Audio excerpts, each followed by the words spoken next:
Vai começar aqui hoje trazendo uma notícia que está na home de Veja, que é justamente sobre uma nova pesquisa Quaest que foi divulgada nessa quinta-feira, que traz aí uma boa notícia, um verdadeiro presente para o presidente Lula. Essa pesquisa Quaest mostra que nessa esteira do anúncio de semana passada, faz pouco mais de uma semana, o anúncio do tarifaço de Trump de 50%, alíquotas de 50% a produtos brasileiros, isso acabou beneficiando a popularidade de Lula, uma popularidade que semanas atrás vinha ali derrapando, vinha em queda. Essa pesquisa acabou essa pesquisa não, essa pesquisa mostra que esse tarifaço, esse anúncio todo acabou beneficiando o governo que inclusive tem aproveitado para aumentar o discurso contra essa sanção anunciada pelo governo americano e que deve valer a partir de agosto. Antes da gente chamar o nosso primeiro comentarista, que é o editor de Veja, José Benedito, eu vou dar uma lida aqui nessa notícia que está na home de Veja e que fala um pouquinho dessa pesquisa Quaest. A pesquisa genial Quest, divulgada nesta quinta-feira, mostra que o tarifaço anunciado pelo presidente dos Estados Unidos, Donald Trump, beneficia Lula e prejudica os principais nomes da oposição nas sondagens sobre a eleição de 2026. Segundo o levantamento, a rejeição a uma nova candidatura do petista caiu 8 pontos percentuais entre maio, que foi quando foi feita a última rodada dessa pesquisa, e julho, que agora essa rodada de agora, e passou de 66% para 58% a rejeição do Lula, portanto aí um recuo na rejeição ao presidente.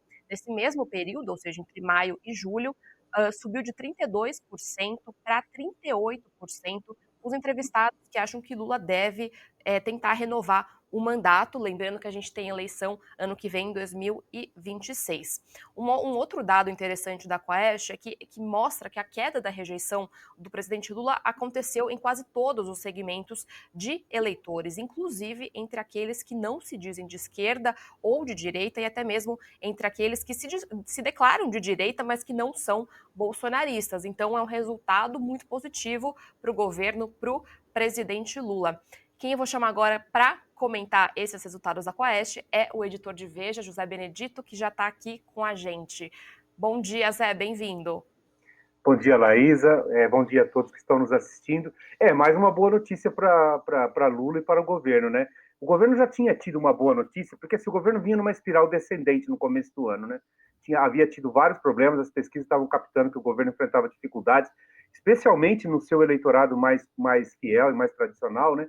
E a crise do INSS, de alguma forma, não ajudou isso, né? Assim, ajudou a complicar a situação do governo. Então, o governo vinha numa espiral descendente, e o governo já tinha ganhado um presente, que foi a questão da derrubada do decreto do IOF, né, pelo Congresso Nacional, que permitiu ao governo retomar o discurso que ele mais gosta, que é o discurso do rico contra os pobres, né, mobilizou a militância nas redes sociais, emplacou uma grande campanha para mostrar que o Congresso estava impedindo o governo de administrar o país com foco nos pobres, né, e tentando taxar os mais ricos, enfim, promover mais justiça tributária e mais justiça social. Esse discurso já ajudou o governo. Uma pesquisa da Atlas Intel de algumas semanas atrás mostrava uma recuperação de 2 pontos na popularidade e uma queda de 2 pontos na rejeição. Agora, esse episódio do Trump, do tarifaço do Trump, foi o segundo presente que o Lula ganhou em pouquíssimo tempo, né? E esse de fato foi um presentaço, né? O impacto, como a pesquisa Quest mostra, ele é generalizado, ele faz com que o Lula ganhe pontos, né? Você falou, em todos os setores, mas ganha mais pontos ainda no eleitorado que tradicionalmente é hostil, né? Que é o eleitorado de classe média, o eleitorado de renda média, o eleitorado de renda que tem ensino superior. Esse eleitorado ele é mais duramente afetado por essa questão do tarifaço e ele reagiu de forma positiva, se alinhando ao Lula, né? Eu acho assim, foi um grande presente para o Lula, foi péssimo para a direita, foi um tiro no pé. A pesquisa mostra que Jair Bolsonaro e o seu nome mais destacado o nome mais destacado para representar em 2026, Tarcísio de Freitas, foram impactados, né? Assim, o Tarcísio de Freitas, que estava empatado, tinha 1 ponto atrás do Lula na pesquisa de maio, agora já tem 4 pontos atrás de Lula. Bolsonaro, que também estava empatado numericamente em 41-41, agora está 6 pontos atrás do Lula. Então, assim, Bolsonaro foi prejudicado, Tarcísio, que é o nome que seria o nome mais competitivo para 2026, foi prejudicado. A avaliação do governo Lula melhorou. Então, assim, realmente uma boa notícia para o governo e tira o governo. O governo já tinha, não é que o governo tinha saído das cordas, né? Com a história do IOF, de discurso do IC contra os pobres, o governo continuava ainda nas cordas, mas como eu disse aqui no programa anterior, continuava nas cordas, mas já estava distribuindo ali alguns golpes ali mesmo nas cordas, né? Eu acho que agora o governo sai das cordas, né? Assim, o governo, a rejeição ainda é alta, mas o governo está numa ascendente, o que não vivia já, situação que não vivia há algum tempo, né? Agora, o que se deve pensar é o seguinte: qual é o efeito a longo prazo disso, né?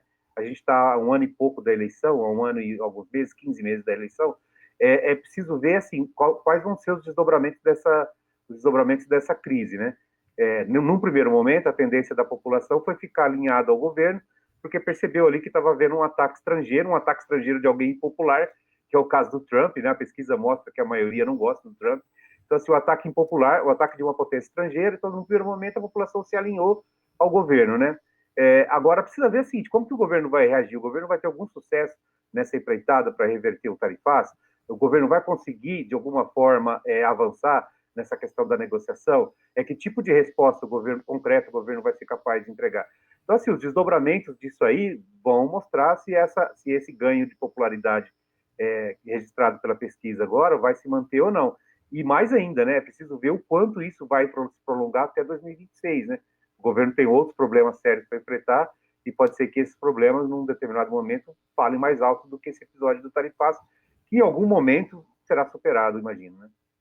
Sim, sem dúvidas. E inclusive era um tema, era justamente esse ponto que a gente estava conversando aqui ontem, também no ponto de vista, que é o quanto essa popularidade não vai ser só fogo de palha, né? Foi um respiro aí para a popularidade do governo, mas que se vê aí as voltas com outras questões, como você mencionou, as fraudes no INSS, a gente teve aí esse próprio vai e vem do IOF, que são coisas que ainda estão pressionando o governo. E outro dado que me chamou a atenção aqui na Quaest, a gente está até mostrando aqui, dá para mostrar na tela, que é o número de eleitores que defendem que o Bolsonaro não mantenha a sua candidatura. A gente sabe que o Bolsonaro ele está inelegível, mas ele ainda tenta reverter essa inelegibilidade, mas que a cada dia se confirma mais, tanto que a gente vê uma série ali de aliados de Bolsonaro já se posicionando, já se movimentando no xadrez político para se colocarem como candidatos à direita em 2026. A gente tem o Tarcísio, o governador de Tarcísio em São Paulo, a gente tem o Romeu Zema de Minas Gerais, Ronaldo Caiado de Goiás, Ratinho Júnior do Paraná, ou seja, já está ali uma disputa no meio de campo para quem vai ser de fato esse nome da direita no lugar de Bolsonaro no ano que vem. E justamente a Quaest, que foi divulgada hoje, ela mostra que caiu o número de eleitores que afirmam que Bolsonaro devia abrir mão e apoiar outro candidato. Então, aumentou o número daqueles que dizem que Bolsonaro deveria manter a sua candidatura. É um pouco até curioso a gente olhar esses números. O que uma ofensiva aí, essa ofensiva da família Bolsonaro junto ao Trump, essas críticas enfáticas ao governo Lula, Zé, você acha que teve algum impacto nessa mudança? É uma mudança muito leve ainda? O que a gente pode depreender disso aí? É uma mudança pequena, né? Foi na margem de erro, mas eu acho que é compreensível porque é o seguinte: a militância que apoia, existe um núcleo duro que apoia Bolsonaro desde sempre, assim, o que fica ali em torno de 30% e que não abandona o presidente em nenhuma circunstância. Assim, esse grupo está com o presidente desde o começo, desde a época da pandemia, quando o Bolsonaro vivia momentos difíceis de popularidade, quando ele era bastante questionado, né, quando ele era bastante criticado, o seu governo vivia um momento bastante delicado, tinha ali 30% que não abriam mão de apoiar o Bolsonaro. Na eleição de 2022, no momento em que o Lula abriu a maior vantagem, Bolsonaro nunca deixou de ter esse percentual. No momento em que Lula abriu a maior vantagem, bem antes da eleição, ali no meio da campanha eleitoral, Bolsonaro nunca deixou de ter esse apoio. Então, assim, esses 30% me parece ser um eleitorado ali que assim, não abre mão de estar com o Bolsonaro, de apoiar o Bolsonaro. E esse é um eleitorado que ele depende muito de mobilização. Então, assim, tanto é que volta e meia, né, o Bolsonaro e seus apoiadores criam algum fantasma, agitam algum fantasma e tal, para poder mobilizar a militância. É uma militância que depende muito desse tipo de estímulo, né, assim, para poder se movimentar, para poder se manifestar. Eu acho que o caso do Trump, né, o fato do Trump ter acenado ao Bolsonaro, de uma certa forma, estimulou essa militância, né?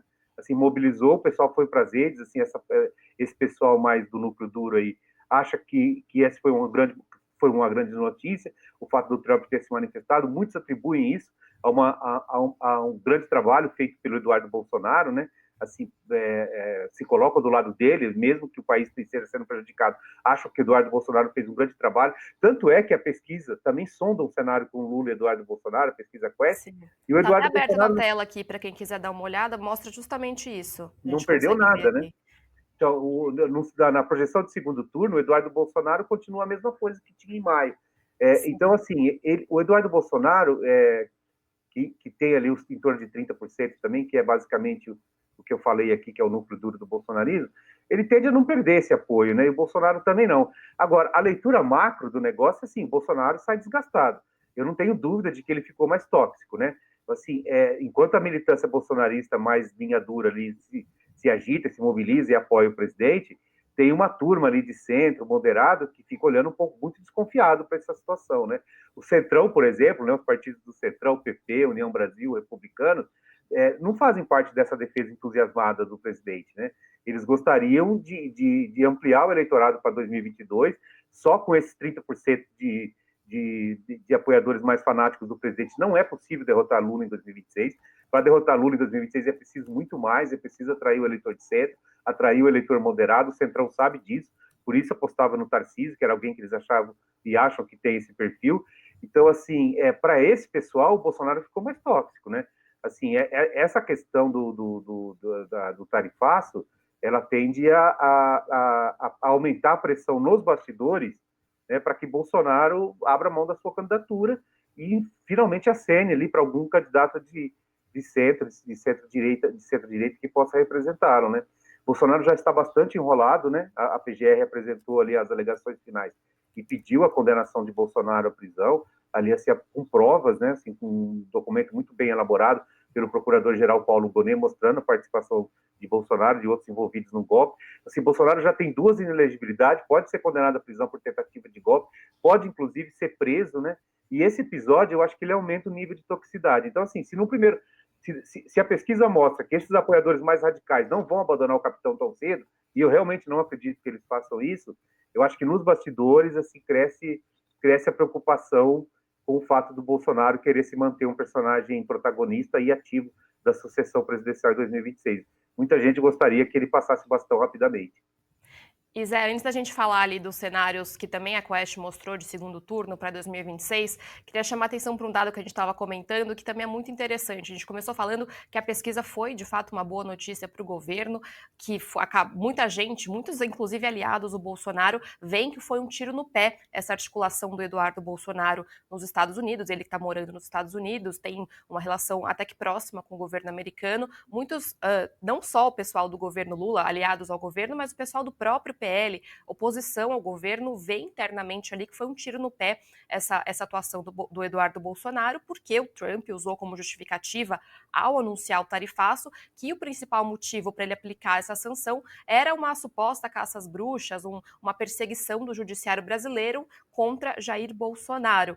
Mas essa pesquisa Quest até mostra um dado interessante nesse recorte que eles perguntaram se Bolsonaro não for o candidato em 2026, quem deveria ser o candidato da direita, essa direita que está tão pulverizada. E mostra ali que o Tarcísio, que é um dos principais, continuou, até caiu, ele estava um pouco estável, caiu 2 pontos percentuais de maio para julho, de 17% para 15%, mas o Eduardo Bolsonaro, que está ali na corda bamba, digamos assim, do PL, ele cresceu 4 pontos, ele dobrou ali, passou de 4 pontos percentuais em maio para 8 pontos percentuais agora nessa rodada que foi divulgada de julho. Você acha, Zé, que o Eduardo pode se manter, pode se tornar um candidato competitivo dentro do próprio PL para 2026? Lembrando que a gente tem ali outros jogadores, né? A gente tem a Michelle Bolsonaro, que também é ventilada, apesar do Bolsonaro já ter falado que não deseja que a esposa dispute o executivo.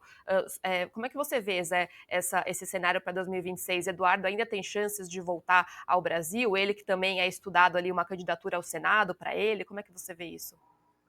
Eu acho complicado. Assim, eu acho que o Eduardo Bolsonaro ganhou ali alguns pontos ali em razão de ter conseguido, né, isso que os bolsonaristas mais radicais acreditam ser uma vitória, né, que foi o Trump ter se metido na briga na política interna brasileira. Muita gente considera isso de fato uma vitória, considera que o Eduardo Bolsonaro o grande estrategista. Mas, como eu disse, é uma movimentação ali dentro do núcleo duro do bolsonarismo, né?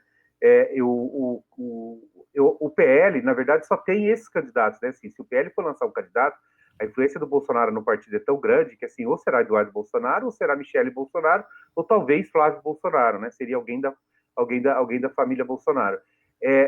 Eu não acredito que hoje o Eduardo Bolsonaro possa impor a sua candidatura, porque, assim, ele tem vários problemas, né? Assim, além dele ser bastante haver bastante desconfiança em relação a ele dos partidos de centro, do centrão, né, dos partidos que poderiam ser aliados numa campanha presidencial, ele pode, inclusive, perder o mandato de deputado federal, né? Assim, ele disse em algumas entrevistas aí que ele cogita nem reassumir o mandato, né? Porque ele teme voltar ao Brasil e teme ser preso pelo Alexandre de Moraes. Ele condicionou a volta dele ao Brasil à possibilidade de o Alexandre de Moraes perder poder, o que não é possível, porque ele é um magistrado, os poderes que ele tem são dados pela Constituição. Então, assim, Alexandre de Moraes não vai perder poder. Então, assim, o Eduardo Bolsonaro tem de voltar ao país, vai terminar a licença dele agora, ele pode abrir mão, inclusive, do mandato de deputado. Se ele não renunciar, o que ele disse que não renunciaria, ele pode, inclusive, ser cassado por faltas, né? Então, assim, politicamente, a situação dele tende um pouco se complicar. Eu acho que ele não tem a capacidade de atrair os partidos do centro, acho que no União Brasil, no PP, por exemplo, e no Republicanos, há muita resistência ao nome do Eduardo Bolsonaro, que é tido como alguém mais radicalizado, né? Alguém mais à direita, alguém mais ideológico, né? Alguém mais comprometido com a bravateira ideológica que mobiliza boa parte do bolsonarismo. Então, assim, eu acho muito difícil que o Eduardo consiga viabilizar a candidatura dele, no sentido de que ele não teria potencial para atrair outros partidos aliados. A não ser que o ex-presidente Jair Bolsonaro continue muito forte, que ele não seja condenado, que ele não perca influência, que ele chegue como um personagem bastante decisivo ainda do processo eleitoral no final do ano e tente impor a qualquer custo o nome da família e que esse nome da família seja o Eduardo, né? Eu acho que essa possibilidade, assim, ainda não foi descartada, porque o ex-presidente não descartou, mas eu acho que ela fica cada vez mais difícil, né? A possibilidade de Jair Bolsonaro ter um membro da família, ele vai continuar mantendo essa possibilidade no radar, porque ele precisa dela, né? Ele sabe que a partir do momento que ele apontar o dedo para alguém e falar assim, o Tarcísio é meu assessor, esse ou aquele, eu vou apoiar esse aqui para a eleição presidencial, ele perde a capacidade de negociar, né? Enquanto Jair Bolsonaro continuar insistindo na tese de que vai levar a candidatura dele até os 48 minutos do segundo tempo e tentar forçar uma reviravolta na justiça para manter a sua candidatura no ano que vem, e ameaçar que, se ele não conseguir, ele vai colocar alguém da família no lugar, ele continua tendo poder para negociar, porque, como a gente mostrou aí, ele tem ali um grande balaio de votos, né? Assim, em torno de 30% do eleitorado é suscetível a acompanhar Jair Bolsonaro, né? Então, assim, ele continua muito forte e ele precisa ter as cartas na manga. As cartas na manga que ele tem no momento é insistir na candidatura dele e ter um nome da família como plano B, caso ele não possa realmente disputar a eleição. Ele só vai abrir mão desse plano B, assim, quando a eleição estiver muito perto, eu imagino, e quando a situação estiver bastante insustentável, né? E esse é o grande dilema da direita, né? Assim, a direita que agora viu que o Lula cresceu, está enxergando uma certa reação do Lula, está tendo que conviver com esse tiro no pé. É bom lembrar, ela já vinha nesse barata voa há bastante tempo, né? Essa indefinição sobre quem vai ser o candidato que vai enfrentar Lula em 2026 e a falta de perspectiva de que essa indefinição se resolva no curto prazo, ela atrapalha a direita, obviamente, né? Porque eles precisam ter um nome, eles precisam ter alguém para fazer contraposição ao Lula. O que está acontecendo agora é que o Lula está falando sozinho, né?